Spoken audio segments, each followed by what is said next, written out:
Yang kedua, tepat sasaran apa enggak? Targetnya itu tadi. Targetnya, makanya harus jeli. Makanya saat kita berdharma itu juga harus menggunakan rasio.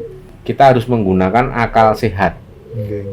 Kita harus tega untuk menganalisa. Orang ini memang layak kita tolong apa tidak? Gimana ya kalau saya bilang? Ini Mas, jadi saya tuh sering mendapatkan nasihat dari leluhur. Kalau yen kowe kepengin uripmu punjul, yo kudu sering munjuli wong. Dalam hal yang positif ya, Mas.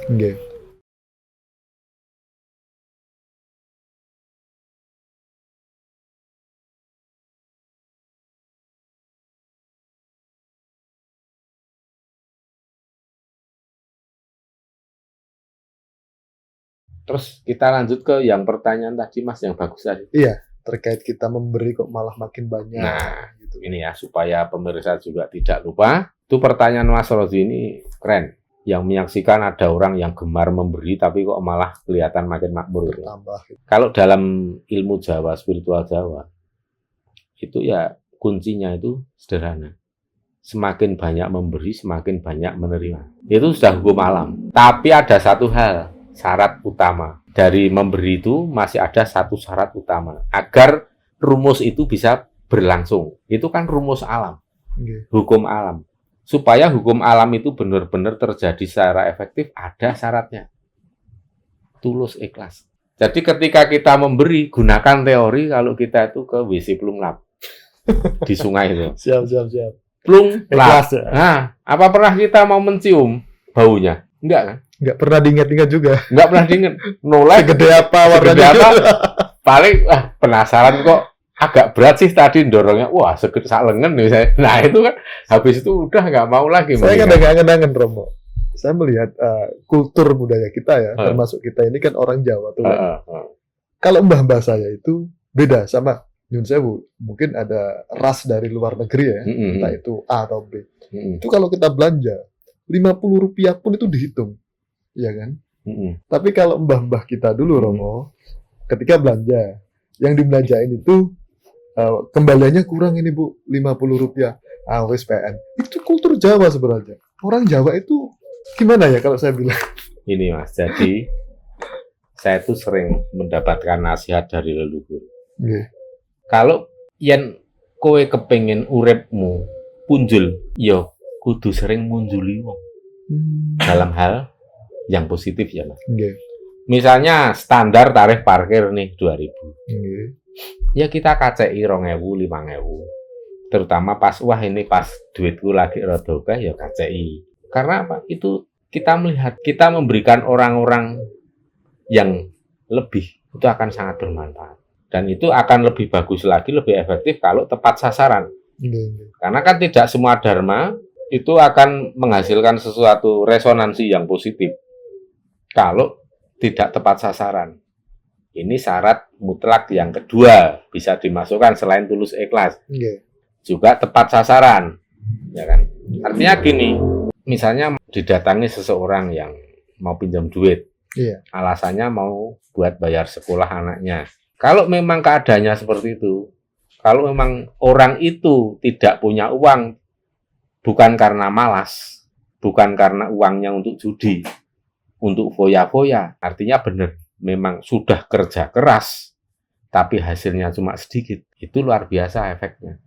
Tapi kalau yang orang yang minta pinjam uang itu, uangnya habis bukan karena dia orang yang sudah giat bekerja, rajin untuk mencari nafkah dan hasilnya cuma sedikit. Ya, hasil kita dharma itu juga resonansinya enggak begitu terasa. Sasaran itu tadi ya. Sasaran. Jadi kalau saya pernah membuat konten juga, kita sudah rajin berdharma.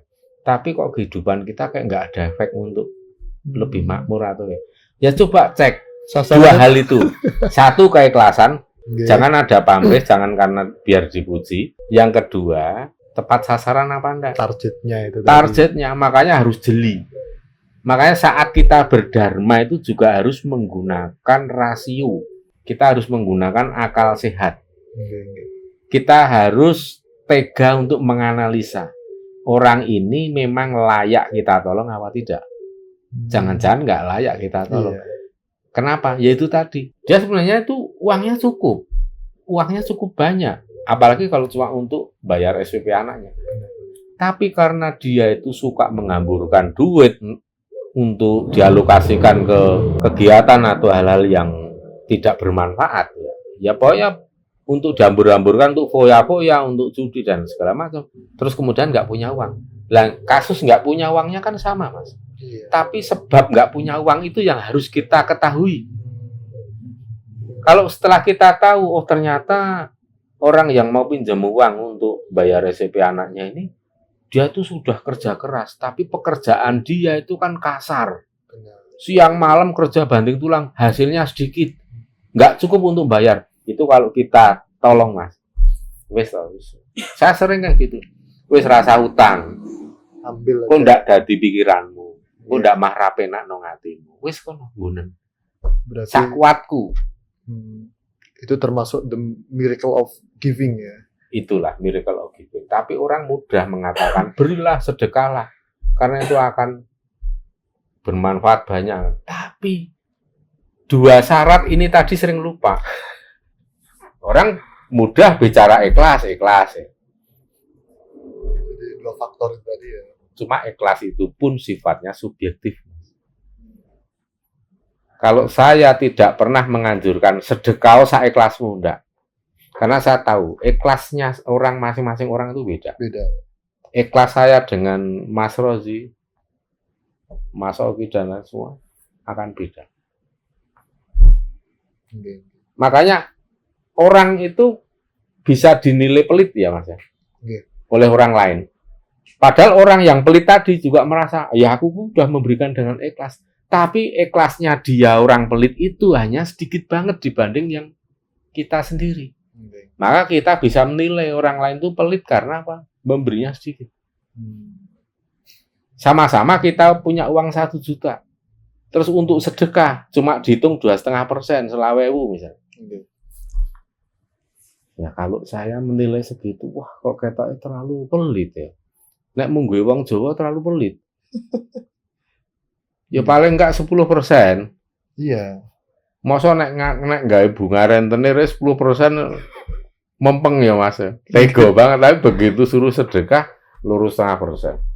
Lah piye? Nah, kalau saya makanya selalu menyarankan sedekah yang pantas. Ini Mas kunci, Mas. Sedekah itu yang pantas. Jangan seikhlasnya. Nah, saya ingin merombak pola pikir yang kayak gini nih ya. Nek sedekah aja saikhlase ya, masing-masing wong sak pelit banget we tetap ikhlas, tapi ya ikhlasnya cuma kecil banget, Mas. Kecil banget ya. Ya ikhlas, ya toh. Tapi kan ra pantes. Dengan keberadaan dia yang kaya raya tapi memberikan sedikit banget dibanding orang yang kekayaannya setengahnya dari orang itu tapi memberinya sama. Ya jelas sugih hati wong. Makanya berilah yang pantas. Pantas itu kurangnya siapa? Orang yang kita beri. Dan saya juga sering mendengar bahwa Tuhan itu suka sesuatu yang pantas, tidak berlebihan, tidak kurang dan tidak berlebihan. Bahkan ada istilah seperti ini. Wong sing mlebu swarga mben iki wong Jawa sih. Istilah orang Jawa kan karena orang Jawa itu paling pantas, paling pas. Ya ora kesipiten, ya ora kebloloken, ya ora kriting, ya ora lurus, enggak terlalu putih, enggak terlalu hitam, ya ora pesek, ora macam. Soalnya wis ana ukuran, ana pedoman, ukuran pas ku mau, ngono ya ngono ning aja ngono. Proporsional. Gitu. Melakukan segala sesuatu itu melihat empan papan. Benar. Melihat timingnya, melihat ini di mana tempatnya, dengan siapa. Itulah dasar untuk kita saat memberi. Jadi kita memberi sesuatu. Siapa yang kita beri? Sebagai contoh, Mas. Saya kalau layat, ning wong wis sugih, saling nyemplungi sithik. Iki wong wis mampu. Nek tak wenehi sepira mah kaya nguyai segoro. Terus. Tapi begitu saya layat wong ra duwe, Mas. Mbok saya nanggung semua biaya saya sering. Luar biasa ya. Ini saya bukan umum, ini contoh konkret. Bagi saya kayak gini biasa. Tulodo ya.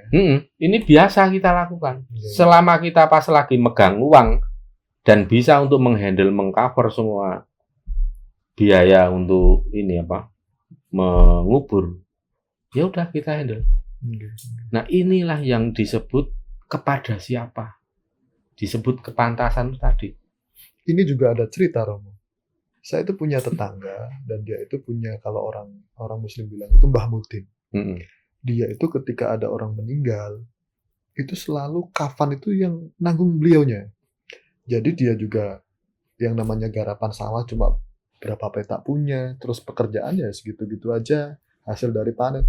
Tapi kenapa kok makin banyak seolah-olah itu income-nya itu berbentuk lah, punya ini, punya itu, rupa cara orang Jawa. Bahkan sampai kalau orang lihat itu ini pekerjaannya apa nggak jelas, sumbernya cuma itu, tapi kok hasilnya lebih besar. Nah, sampai saya itu. Terus orang mikir jelek, jangan punya pesugihan. Nah, itu yang berat. Kalau saya sering dituduh gitu, Mas. Wah, punya pesugihan. Oh ya benar.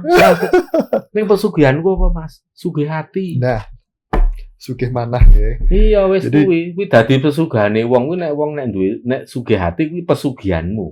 Dan itu tidak luput dari fitnahan, Romo. Pasti orang apik iki mesti fitnah. Saya itu hitung waktu marak-maraknya Covid, satu hari itu 5 orang. Kalau kafan itu tak anggap per kafan itu 200 sampai 300 ribu ya per jenazah.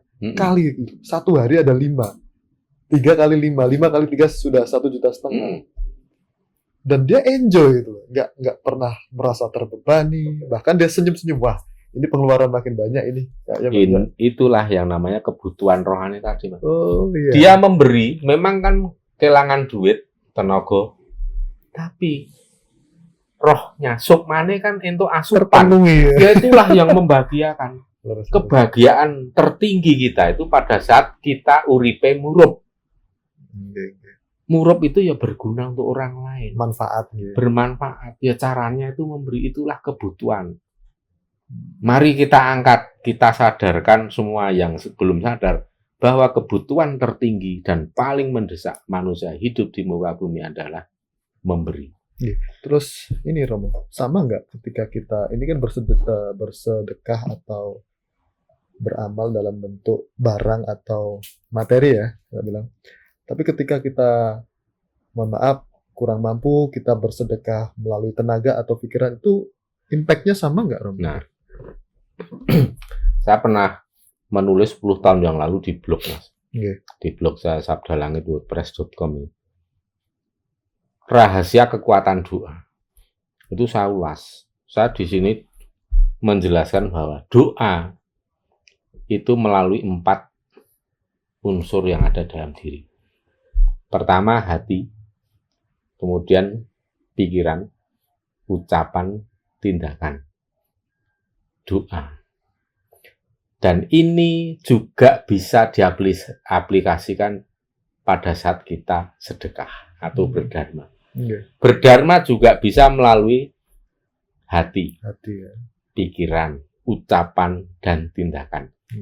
Pada saat kita sedang lemah sekali, berdharmalah dengan hati kita. Caranya apa? Tebarkan welas asih. Welas asih akan mempengaruhi sikap, perilaku.